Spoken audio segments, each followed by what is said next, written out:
अस्सलामु अलैकुम वरहमतुल्लाहि वबरकातुहू। दुनिया में दौलत बहुत लोग कमाते हैं, जमीन, जायदाद, विरासत, इन सब पर लोग लड़ते रहते हैं। लेकिन कभी कभी ऐसा भी होता है कि अदालत में दो भाई आमने सामने खड़े होते हैं, मगर वजह न पैसा होता है, न ताकत, न दुनिया की कोई दौलत। वजह होती है एक बूढ़ी माँ की सेवा करने का हक। आज की ये कहानी दिल को झंझोड़ कर रख देगी, क्योंकि इसमें नफरत नहीं बल्कि दो भाइयों का ऐसा प्यार है जो इंसानियत की मिसाल बन जाता है। एक अदालत, एक माँ और दो बेटे जो सिर्फ एक बात पर अड़े हुए थे, कौन अपनी माँ की सेवा करेगा। प्यारे दोस्तों, वीडियो शुरू करने से पहले मेरी आपसे एक छोटी सी रिक्वेस्ट है कि अगर आपने वीडियो को अभी तक लाइक नहीं किया हो तो प्लीज वीडियो को लाइक करें और चैनल को सब्सक्राइब करें और इस वीडियो को ज्यादा से ज्यादा शेयर करें। चलते हैं वीडियो की तरफ। प्यारे दोस्तों, कहते हैं कि भाई भाई जब अदालत पहुँचते हैं तो लोग समझ लेते हैं कि जरूर जायदाद का झगड़ा होगा, या जमीन का, या फिर पैसे का, या कोई और मसला होगा, क्योंकि आजकल रिश्ते अक्सर इन चीजों में ही उलझकर टूट जाते हैं। लेकिन कभी कभी कुछ हकीकतें दुनिया की सोच को हिला देती है और इंसानियत की एक ऐसी मिसाल दे जाती है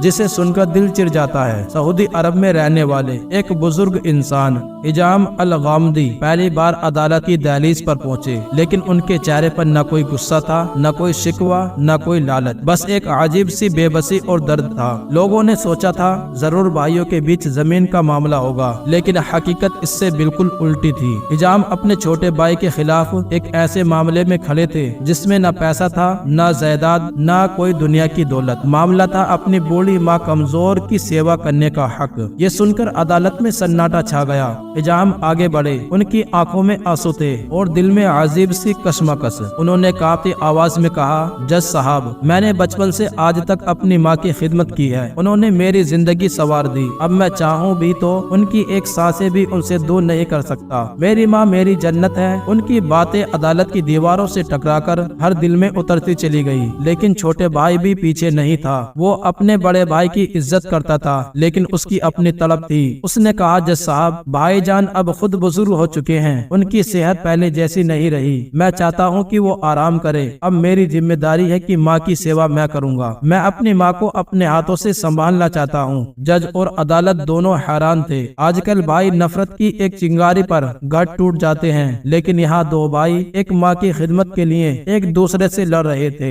जज ने अंत में कहा, इसका फैसला सिर्फ आपकी माँ कर सकती है। अदालत में बूढ़ी माँ को लाया गया। उनका चेहरा झुर्रियों से भरा हुआ, लेकिन आंखों में अपने दोनों बेटों के लिए बराबर प्यार था। जज साहब ने नरमी से पूछा, अम्मी, आप किस बेटे के साथ रहना चाहती हैं? बस जज साहब की ये बात सुनते ही माँ की ठहरी हुई आंखों से बाढ़ की तरह आंसू निकल पड़े। उन्होंने रोते हुए कहा, मैं कैसे फैसला करूंगी? मेरे दोनों बेटे मेरी दो आंखें हैं। क्या कोई माँ एक आंख चुन सकती है और दूसरी छोड़ सकती है? ये सुनकर अदालत में ऐसा मातम फैल गया जैसे हर शख्स का दिल टूट गया हो। लेकिन कानूनी फैसला तो जरूरी था। तर्क के आधार पर माँ की देखभाल की जिम्मेदारी छोटे बेटे को दे दी गई, क्योंकि वो उम्र में छोटा था और शारीरिक रूप से सेवाकाई के लिए बेहतर था। जैसे ही फैसला सुनाया गया, हिजाम की आंखों से आंसू छलक पड़े। लेकिन हार का दुख नहीं था, ये दर्द था कि उन्होंने अपनी माँ की बाकी जिंदगी में उनकी सेवा करने का अनमोल वक्त खो दिया था। छोटे भाई भी रो पड़ा। उसने अपने बड़े भाई को गले लगाया और कहा, भाईजान, माँ सिर्फ मेरी नहीं आपकी भी है। मैं आपको हर वक्त मिलने आने दूंगा। हम दोनों मिलकर ही अम्मी की सेवा करेंगे। माँ ने दोनों बेटों को अपने सीने से लगा लिया। उस आलिंगन में वो प्यार था जो आजकल दुनिया में दुर्लभ होता जा रहा है। अल्लाह ताला हमें भी ऐसी मोहब्बत, ऐसी तड़प और माँ बाप की सच्ची खिदमत का मौका अता फरमाए। आमीन तुम्मा आमीन। प्यारे दोस्तों, अगर इस कहानी ने आपके दिल को भी छुआ हो, अगर आपको भी लगा हो कि माँ बाप की खिदमत से बढ़कर दुनिया में कोई इबादत नहीं, तो इस नेक बात को बस अपने तक मत रखिएगा। इस वीडियो को लाइक जरूर कर दें ताकि उन लोगों के दिल में भी जागे। इसको शेयर कर दें, शायद किसी बेटे या बेटी का दिल नरम हो जाए। और अगर आप ऐसे ही रूह को छू लेने वाले, दिल को गर्माहट देने वाले वाकया सुनना चाहते हैं तो हमारे चैनल MK रज़ा स्टोरीज को सब्सक्राइब कर लीजिएगा, क्योंकि आपकी एक क्लिक हमारे लिए हौसले की सबसे बड़ी वजह है। प्यारे दोस्तों, मिलते हैं नेक्स्ट वीडियो में। तब तक के लिए अल्लाह हाफिज।